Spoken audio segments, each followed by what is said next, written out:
नमस्ते दोस्तों, मैं ये वीडियो ख़ास इसलिए बना रहा हूँ कि ये जो हम मुश्किल परिस्थिति से गुज़र रहे हैं, उस परिस्थिति में हमें आज कोई भी क्लियरिटी नहीं है। तो मैंने सोचा कि मैं आप सभी को जो भी जानकारी मुझ तक है वो आप तक पहुँचाने का प्रयास करूँ। मैं पुणे से चेतन शाह आप सभी का इस वीडियो में फिर से एक बार स्वागत करता हूँ। जैसे कि हम ये मुश्किल परिस्थिति से गुज़र रहे हैं, कोविड-19 की परिस्थिति ऐसी है कि कोई भी इंडस्ट्री, यानी हमारे रेडीमेड की इंडस्ट्री हो या कोई भी दूसरी इंडस्ट्री हो, कोई क्लियरिटी नहीं है। क्लियरिटी ये नहीं है कि 14 तारीख के बाद क्या होगा, 14 तारीख के बाद अगर छूट मिलेगी तो वो किस रूप में मिलेगी, और मिलती भी है तो कस्टमर को हमारे दुकान में किस तरह आने दिया जाएगा। क्योंकि सोशल डिस्टेंसिंग का जो मसला है, तो हमें भी हमारे दुकान में लिमिटेड ही ग्राहक लेने पड़ेंगे और लिमिटेड ग्राहक को ही हम सर्विस दे पाएंगे। और शायद ऐसा भी हो कि ये 14 तारीख के बाद अगर मार्केट ना भी खुले, जब भी खुले मार्केट, जैसे ही हमारे देश की परिस्थितियाँ सही हो जाए, उसके बाद हमारी मार्केट खुलने के साथ ही हमें तुरंत ही बिज़नेस मिले, ये ज़रूरी नहीं है।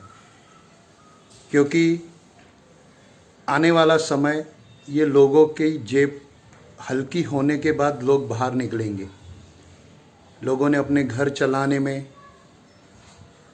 दूसरे कुछ कामकाजों में, मेडिकल फैसिलिटीज़ में ये पैसा खर्च किया हुआ है और खर्च कर रहे हैं अभी भी।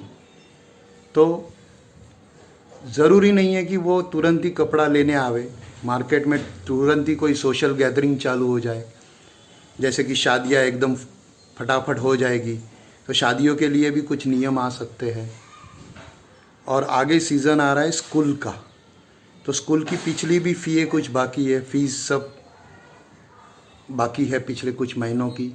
आगे नए सेमेस्टर की भी फ़ीस माँ बाप को देनी है, नए बुक्स लेने हैं। बच्चे तो पास कर दिए गवर्नमेंट ने, लेकिन उनकी जो ज़रूरियात है तात्कालिक, वो ज़रूरियात यह है कि उनको बुक देना। चलो यूनिफॉर्म पुराना चल गया तो भी हमारी इंडस्ट्री को कोई बेनिफिट नहीं मिलेगा, फटा है टूटा है तो वो लेने निकलेगा मार्केट में। तो हमें ये मुश्किल समय में आगे क्या करना है, इसके बारे में यही सही समय है कि आप अपने खर्चों पे ध्यान दें। आप घर बैठे हो अभी, तो आपने पिछले सालों में जो जो चीज़ें नहीं करनी थी, लेकिन चलो भाई करके देख लेते हैं, इससे हमारा बिज़नेस बढ़ेगा, ये जो सोच थी, ये जो ख्वाब थे, वो ख्वाब पूरे करने के लिए आपने जो इन्वेस्टमेंट की है, शायद 1.5 इन्वेस्टमेंट की है, तो उस 1.5 इन्वेस्टमेंट को आप रिसाइकल करो। आप सोचो, एक कागज़ पेन उठा के लिखो कि भाई मैंने ये ज़रूरी खर्चा किया है और ये मैंने बिन ज़रूरी खर्चा किया है। तो आपको एक अंदाज़ा आएगा कि आप बिन ज़रूरी खर्चे कितने हुए हैं और आप उसमें से मार्ग निकाल पाएंगे। जैसे कि मार्केटिंग के लिए हम क्या करते हैं कि कोई एक एरिया में चले जाते हैं, फिर एकदम अपोजिट एरिया में चले जाते हैं। तो हमें ये प्लानिंग करनी पड़ेगी फ्यूचर के लिए कि मार्केट में हम एक एरिया में जाए तो वहीं के 10 ग्राहक उसी दिन निपट के आ जावे। जैसे कि बॉम्बे में होता है, ईस्टर्न और वेस्टर्न लाइन में मार्केटिंग में। तो आप अगर अलग अलग एरिया में मार्केटिंग करते हो तो आपका पेट्रोल ज़्यादा जलता है, आपके आदमी का टाइम भी वेस्ट होता है। आपको डिलीवरी का भी प्लानिंग करना पड़ेगा कि डिलीवरी कैसे सही ढंग से चली जाए और उसमें आपका 4 पैसा बचे। अभी डिलीवरी सस्ती कैसे हो कि भाई अपना आदमी यहाँ जा रहा है तो 2 डिलीवरी तू दे दे भाई, तो रिटेलर का भी पैसा बचेगा, रिटेलर को भी सर्विस मिलेगी और आप भी ये सर्विस देने का आपको भी बेनिफिट मिलेगा। दूसरी बात यह है कि काफ़ी लोग मेरे से बात कर रहे हैं पिछले कुछ दिनों से, फ़ोन पे मुझसे सलाह मशवरा ले रहे हैं। तो मैं मेरे होलसेलर भाइयों को और जो रिटेलर भाइयों सुन रहे हैं उनको भी विनती करना चाहूँगा कि अपने आसपास के रिटेलर्स को या होलसेलर्स को सावधान कर दे कि ये मुश्किल घड़ी ख़त्म होते ही तुरंत ही सेल ना लगावे, क्योंकि इस बार दिवाली नवंबर मिड में आ रही है। तो दिवाली और अभी हम पहला क्वार्टर, ये जो मार्च के बाद का जो अप्रैल मई जून का जो बिज़नेस होता है हमारा, हम तो वो खो चुके हैं। और सेकंड क्वार्टर में बिज़नेस बहुत कम होता है। तो हमारे पास बचा है इस साल का थर्ड क्वार्टर। थर्ड क्वार्टर को हम किस तरह से कैश कर सकते हैं, इसके बारे में सोचने के लिए अब अगस्त के बाद सेल लगाइए। जब थोड़ा आदमी सेटल हो जाए इस प्रॉब्लम के से, इस मुश्किल से थोड़ा सा उसको रूटीन आ जाए, उसके बाद आप सेल लगाने का प्लानिंग कीजिए। क्योंकि आपको माल भी तुरंत नहीं मिलने वाला है। कोई भी इंडस्ट्री में माल, अब जैसे हम रेडीमेड इंडस्ट्री से है, तो रेडीमेड इंडस्ट्री में अभी तो पिछले ऑर्डर कैंसिल हुए होंगे, वो माल पड़ा है घर में, उसको निकालने की प्लानिंग कर रहे हैं मैन्युफैक्चरर, वहाँ उनकी वो दिक्कत है। रिटेलर के दुकान में माल पड़ा है, उसको वो माल बेचने की दिक्कत है। होलसेलर के पास अपना स्टॉक पड़ा है, उसको वो बेचने की है। तो माल तुरंत ही मिल जाएगा, नया आ जाएगा, ये बात को अगर आप सोच रहे हैं तो ज़रूरी नहीं है कि कोई भी नई चीज़ आपको तुरंत मार्केट में मिले। बिल्कुल भी नई चीज़ मार्केट में आने के लिए 2 से ढाई महीना लगता है। और वो अगर आप पकड़ ले टाइम उसको, तो ये सेकंड क्वार्टर में हमारे पास नई चीज़ें आएगी जिसका हमें उपयोग बहुत ही कम हो।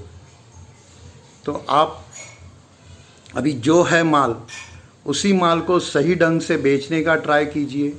अपने स्टाफ को मोटिवेट कीजिए। अपने स्टाफ को अगर कुछ लालच दे के भी माल बेचना पड़े, जैसे कि कमीशन है, कुछ है, तो वो एक की जगह 2 पीस बेचेगा तो आपका मुनाफा बढ़ जाएगा। आप उसको उस ढंग से प्रयत्न कीजिए और आप उसे मोटिवेट कीजिए सेल बढ़ाने के लिए। तीसरी बात यह है कि भाई हम बिज़नेस मॉड्यूल शायद चेंज हो जाए इसके बाद।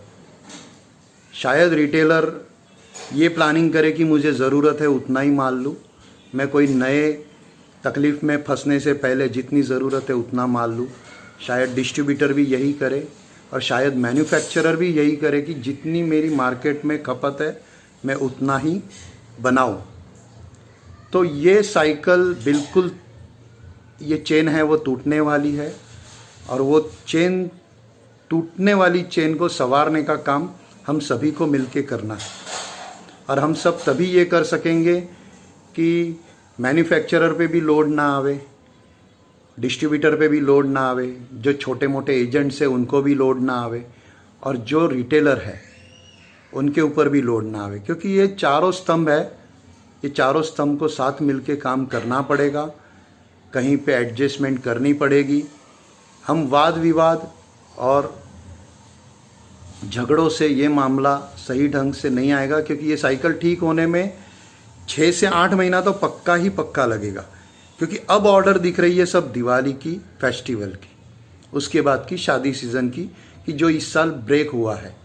काफ़ी लोगों ने पोस्टपोन किया है अपना प्रोग्राम सोशल गैदरिंग का, उसका बेनिफिट मिलेगा।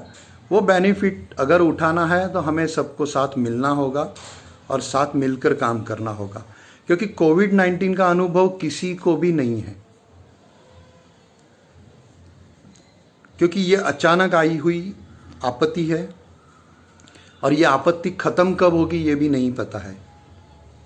हम ये सोचते हैं कि भाई 14 तारीख से सब स्मूथ हो जाएगा, ज़रूरी नहीं है। क्योंकि काफ़ी छुपे रोगी है जिनके 14 तारीख के बाद भी उनको ये वायरल इफ़ेक्ट आ सकता है और उसके 15-20 दिन बाद वो मार्केट में आएगा और उसका रोग का सही निदान हो पाएगा।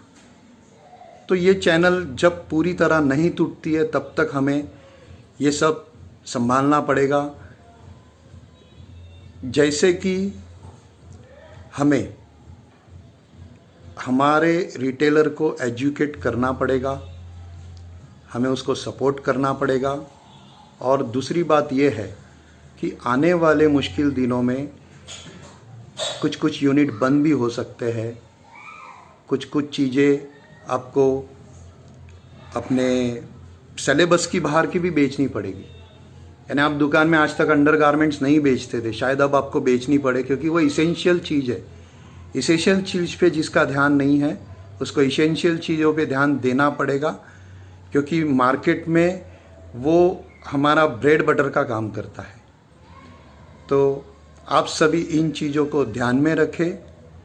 अगर मेरी इस बात से आप सहमत नहीं है, आपके पास कोई बेहतर आइडिया है, तो अपने आसपास के लोगों के साथ उसको शेयर कीजिए, उनको ये ज्ञान पहुंचाइए, उनको एजुकेट कीजिए, ना कि मुझसे बहस कीजिए कि हम आपसे ये सहमत नहीं है। क्योंकि मैं कोई इतना ब्रिलियंट आदमी नहीं हूँ कि मैं जो आपको सारा बिजनेस सिखा सकूँ। आपका बिजनेस आपको ही चलाना है, आपके तरीके से ही चलाना है, लेकिन उस बिजनेस को अच्छा और आसान तरीके से कैसे चला सकते हैं, इसमें जो भी व्यक्ति आपको राय देता है, चाहे छोटा से छोटा आपका प्यून क्यों ना हो और बड़े से बड़ा कंपनी का CEO क्यों ना हो, हर एक की राय पे आप अभी इस समय में ध्यान दीजिए, क्योंकि कभी कभी छोटा आदमी भी बड़ी बात कहे जाता है। आप सभी को आने वाले दिन, आने वाला बिजनेस शुभ हो, यही मेरी शुभकामनाएं। धन्यवाद।